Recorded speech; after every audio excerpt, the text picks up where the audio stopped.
Vygotsky की बात कर लेते हैं। वाइगॉस्की क्या थे? एक रशियन साइकोलॉजिस्ट थे, सोशल कंस्ट्रक्टिविस्ट यानी सामाजिक रचनावादी हैं। समाज और संस्कृति, ये कहते हैं जरूरी नहीं है आप एज के अकॉर्डिंग ही सीखेंगे, जैसे प्याजे कहते हैं, ये भी कंस्ट्रक्टिविस्ट हैं, रचनावादी ही हैं, प्याजे भी रचनावादी हैं, बट ये सोशल कंस्ट्रक्टिविस्ट हैं, प्याजे रेडिकल कंस्ट्रक्टिविस्ट हैं। ये वर्ड्स आप याद रख सकते हैं, ठीक।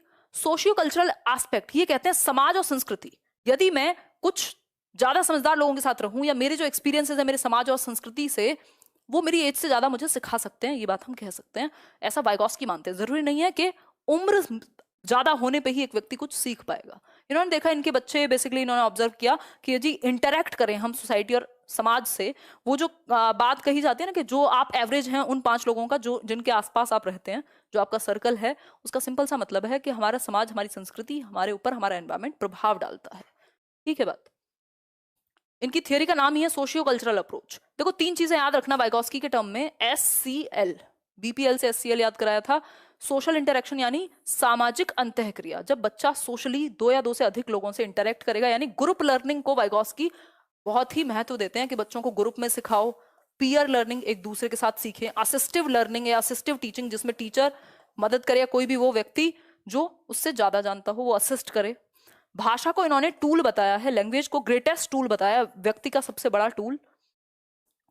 कल्चर यानी संस्कृति, जो हमारी विरासत चली आ रही है वो भी हमें, सांस्कृतिक विरासत, वो भी हमें बहुत कुछ सिखाती है।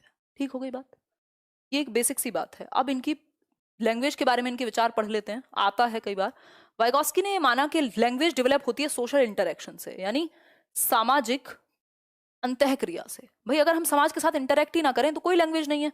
एक बच्चे को आपने हमेशा अकेला ही रखा, उसको बोलना कहाँ से आएगा? वो जो मोगली था उसने तो, आपने मूवी देखी होगी जानवर वाली, वो सीख ली। तो कह सकते हैं कि सोशल इंटरेक्शन से हमारी लैंग्वेज डेवलप होती है, और लैंग्वेज एक व्यक्ति के लिए क्या है? ग्रेटेस्ट टूल है, सबसे बड़ा यंत्र है। इसके द्वारा हम अपने कम्युनिकेशन कर पाते हैं आउटसाइड वर्ल्ड के साथ, और संज्ञान का, आप भी अपनी समझ का निर्माण कर पा रहे हैं क्योंकि मैं भाषा का प्रयोग कर रही हूँ और आप उधर से कमेंट में भाषा का प्रयोग कर रहे हैं। ठीक हो गई बात? आगे बढ़ेंगे नेक्स्ट क्वेश्चन पे। 3 forms of language. 3 forms of language कौन सी हो सकती हैं? देखो एक बार, सोशल, प्राइवेट और silent inner speech. Social speech वो होती है जब बच्चा 2 साल की उम्र तक आते आते, अभी मैं बताऊंगी स्टेजेस ऑफ लैंग्वेज डेवलपमेंट, वो बोलना शुरू कर देता है एक दूसरे से, आसपास मम्मी पानी दे दो, पापा पानी दे दो, फलाना ढिमकाना, 2 साल की उम्र तक। ये सोशल स्पीच, सामाजिक वाक। प्राइवेट स्पीच है निज वाक, जो 3 साल की उम्र से शुरू हो जाता है। ये बेसिकली बच्चा खुद को ही डायरेक्शन देगा बोल बोल के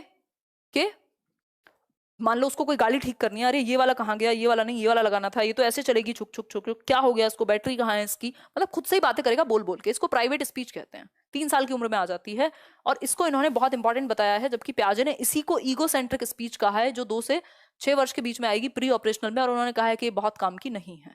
ठीक। साइलेंट इनर स्पीच की यदि मैं बात करूं तो ये आपकी एक ऐसी स्पीच है जब आप मन में, अभी मैं मन में क्या सोच रही हूँ आपको नहीं पता, बात तो कर रही हूँ मैं खुद से, यानी साइलेंट इनर स्पीच हो गई। 7 साल की उम्र तक ये आ जाती है, जब अंडरग्राउंड चली जाए, प्राइवेट स्पीच अंदर ही चली जाए, बाहर बोलने की जरूरत ना पड़े, इसी को हम साइलेंट इनर स्पीच कहते हैं। 3 टाइप्स ऑफ स्पीच यही थे। अब 3 और इंपॉर्टेंट चीजें हैं, वाइगॉस्की खत्म हो जाएंगे, ऑलमोस्ट खत्म की ओर ही हैं हम, अभी तो नहीं, अभी तो 1 घंटा और लगेगा मुझे लग रहा है। देखो एक बार, अगर मैं बात करूं जोन ऑफ प्रॉक्सिमल डेवलपमेंट यानी ZPD, ये वो दायरा है जहां बच्चे का मैक्सिमम डेवलपमेंट या प्रॉक्सिमल डेवलपमेंट, संभावित विकास हो सकता है, ये वो दायरा है। बट अकेले नहीं, किसी की मदद अगर उसको मिल जाए तो। स्कैफोल्डिंग क्या है? स्कैफोल्डिंग ढांचा या मदद कहते हैं, इसको टेम्परेरी हेल्प करेंगे। जैसे आपने साइकिल चलाना सीखा होगा, साइकिल चलाना आपके जोन ऑफ प्रॉक्सिमल डेवलपमेंट में था, आपके दायरे में था, सीखने के संभावित विकास के क्षेत्र में था कि आप साइकिल चलाना सीख लेंगे। अब सीखेंगे कैसे? अकेले नहीं, अकेले हो सकता है आप पकड़ते हो और गिर जाते हो। ठीक, तो किसी की मदद से, स्कैफोल्डिंग जब टेम्परेरी हेल्प आपको मिले, पीछे से कोई पकड़ेगा, आप चलाएंगे, फिर वो धीरे धीरे छोड़ता जाएगा जैसे जैसे आप खुद करते जाएंगे, मतलब टेम्परेरी हेल्प। ऐसा थोड़ी आपको साइकिल चलानी आ गई और एक व्यक्ति पीछे ही दौड़ रहा है हमेशा से, नहीं है पॉसिबल। सिंपल बात है, टेम्परेरी हेल्प उतने समय तक जितने समय तक आप खुद नहीं करना सीख जाते। जैसे कोई हिंट दे दिया टीचर ने, कोई हाफ सॉल्व प्रॉब्लम दे दी, कोई क्लू दे दिया, ये सारी चीजें स्कैफोल्डिंग में आती हैं। अब ये देगा कौन स्कैफोल्डिंग? स्कैफोल्डिंग देगा कोई भी आपसे ज्यादा जानने योग्य व्यक्ति, यानी मोर नॉलेजेबल अदर, जो आपसे ज्यादा जानता हो, वो आपसे उम्र में छोटा हो, उम्र में बड़ा हो, क्योंकि वाइगॉस्की की थियरी उम्र की बात नहीं करती, इन्होंने स्टेजेस की बात उस तरीके से नहीं की है, ये हम कह सकते हैं। बिल्कुल आज पूरी फॉर्म में कहेंगे। इन्होंने स्टेजेस की बात उस तरीके से नहीं कही है।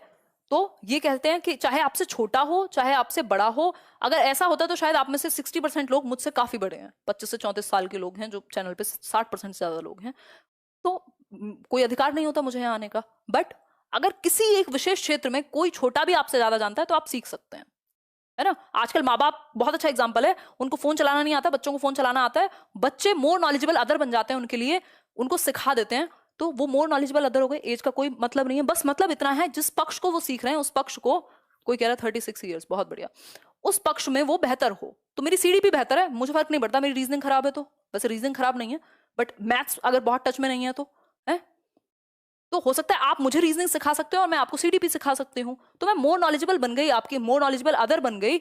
कहां पर? किसी एक विशेष क्षेत्र में। और इस क्षेत्र में जब मैं आपको ये मदद दूं तो आपका दायरा बढ़ जाएगा सीखने का। आप सीटेट क्रैक कर सकते थे, ये आपके जोन ऑफ प्रॉक्सिमल डेवलपमेंट में था। आपको एक टेम्परेरी हेल्प चाहिए थी जो आपको लेट्स लर्न से मिल गई, है ना। ये जो टेम्परेरी हेल्प थी ये मोर नॉलेजेबल अदर देगा।